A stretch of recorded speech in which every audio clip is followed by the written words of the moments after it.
Our guest today is Miss Linda Broussard. She is with the United States Department of Agriculture, and she is with the Multifamily Housing Specialist. And she's here today to share with us information about just exactly what she does here in the community. My friend, how you doing? Wonderful. Pretty good? Wonderful. You're I'm not sorry, really but a child. I mean, you know. that's correct. I cannot call you Greg. It's Mr. Gagne. Okay. Well, I'll tell you what. Give us some information about exactly what it is you do. Okay. Well, what I do in the local area office is we service 83 properties here out of the Lafayette area office. And we basically monitor apartment complexes. Monitor apartment complexes? Monitor apartment complexes. We have owners and management companies that have built or purchased existing multifamily housing properties, apartment complexes, with federal dollars. Okay. And of course, when you're dealing with federal dollars, Everything is accountable. That's correct. That's correct. And they are certainly accountable. And we here in the area office, we service those loans. We go out and inspect the properties. We even interview the tenants. We even interview some tenants. We want to make sure they're being treated fairly. We want to make sure inspections are being made. And you want to get rid of that stigma of federal housing. Okay. You know, these are decent, safe, and sanitary housing apartment homes. Okay. When you say monitor, or rather, the loans themselves, I forgot what you just said. Mm-hmm. You don't monitor, Service? Service, yeah. Service. When you say service, you make the loans, or you work with a bank? Okay. We don't make the loans here in the Lafayette area office. Okay. Our state office handles the loan making in Alexandria. Okay, this is through the state? This is through the federal government. Okay. So you're not dealing with a bank then? We have a program, our 538 program, which is our guaranteed rural housing program. That's what Ricky's involved with? They have guaranteed That's Charles. Charles with single family housing. They have guaranteed housing, and you deal with banks for guaranteed housing. Okay. The banks actually make the loan, and rural development guarantees that loan. But here in the area office, we service the loans. Our state office actually makes the loan, not the guaranteed loan. Okay. Our regular 515 rural rental housing loan is made out of our state office. I'll tell you what, since I've been doing the interviews with the USDA, there's so much information I've learned, really. I'm kind of lost about who do I go to, because everybody's doing something uniquely, and almost to some degree, you kind of parallel each other to some degree, but you don't. That is correct. But it's going through the maze of finding the right person that will actually help you in your situation. Mm-hmm. You know? Well, with multifamily, like I said, the loan making is made out of our state office. So if you're interested in new construction of an apartment complex or acquiring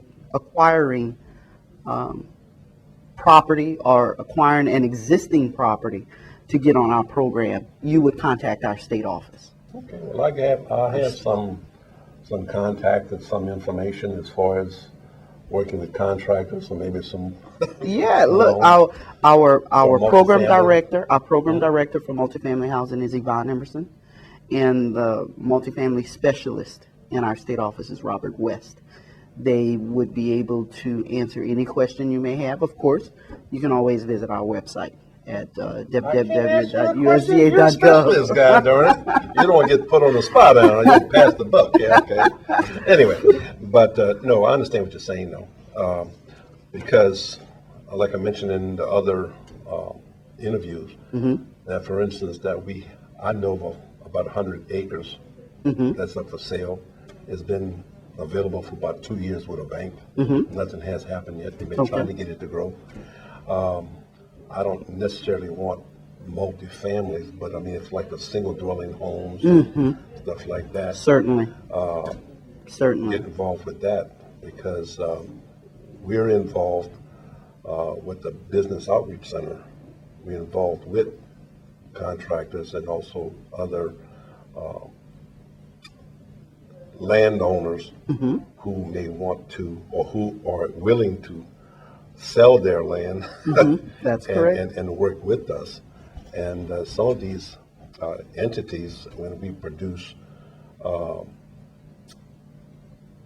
credits to them in such a way that is sometimes it's not necessarily selling their land, but they might want to develop, get involved with it.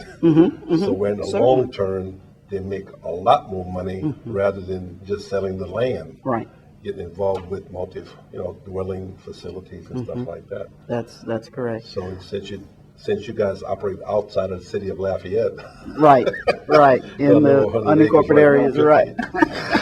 50 in the city, But as far as your involvement, what has been the biggest problem that you see as far as making things happen with the community or with an individual or? To me, it's actually knowing we exist. I honestly, I think rural development is the best kept secret in the United States of America. It is. We have veterans are best kept secret. A lot of information's out there too, Certainly. and it's not out there. But certainly, and the properties that we do have that's on our portfolio, like I said, we service 83 properties here out of the Lafayette area office. We have 387 properties statewide. That's assisting over 12,000 families. That's over 12,000 units statewide of rental properties. And it's for low to moderate income tenants and families. Some properties are for elderly, 62 years of age or older, and or disabled individuals. Some properties are just for families. But of course, those family properties and the elderly properties, they have, they're required to have a certain percentage of handicap units. Okay, so that's a percentage of it, yeah. That's correct. They're required to have a certain percentage of handicap units that are available for those that are in need of the features in those units. So the percentage of it, because with the Disability Act, as far as for commercial place, they're supposed to have access everyone, not just one side of the. That's correct. No, we are all of our properties. Like I said, there's a certain percentage depending on the units you have at your property. There's a certain percentage that needs to be, which is 5%. 5% of those units needs to be handicap accessible. And of course, the owners have guidelines that they need to follow. Americans with Disabilities Act and UFAS, Uniform Federal Accessibility Standards, they need to follow those guidelines. And not only the units, you're looking at parking, your parking lot, you're looking at parking, you're looking at features that you have throughout the property. A picnic area, that picnic area has to be accessible. The playground area at a family property, that playground area has to be accessible. Your office has to be accessible. Well, I do know that in driving around the state and in the various cities and so forth, I've run across some dwellings. It looked like it's designed for independent living, something like that, for the elderly or whatever. I'm not sure if that's strictly elderly that's in there, but I think the concept of housing, we're getting away from the project image. I agree. They're more pleasing to the eye now. That you're not it gives a person that self-respect to say, I'm not poor. I need assistance, yes. But I live in a community where, hey, this is great. Right. This is my home. Yeah. I'm going to take care of it. The owners are going to make sure that this property Has a great curb appeal, and it looks great. Well, because I do know that when you get involved with individuals who go into homes, that the mindset is, this is not mine, I don't care, so whatever happens is not on me. If I decide to get up and leave, You are bust a correct. hole in the wall or whatever, but if there's some skin in the game, it makes a hell of a lot of difference. You're correct. You know, we want these tenants. This is their home. They need to take care of it, and we need to respect that it's their home. When we Yes. go out and inspect those units and we talk to the tenants, you know, I'm going to knock on the door. I'm not going to walk in. I'm going to knock on Right. the door. Right. Do you mind if I come in? May I have a seat? This is their home, and they need to realize that, and they need to get that out of their head that, you know, this is a federally subsidized property. Yeah. You know, so, Because I do know that when there's an attitude that, hey, you know, this is me, my home, my family, it makes a big difference that you're being productive.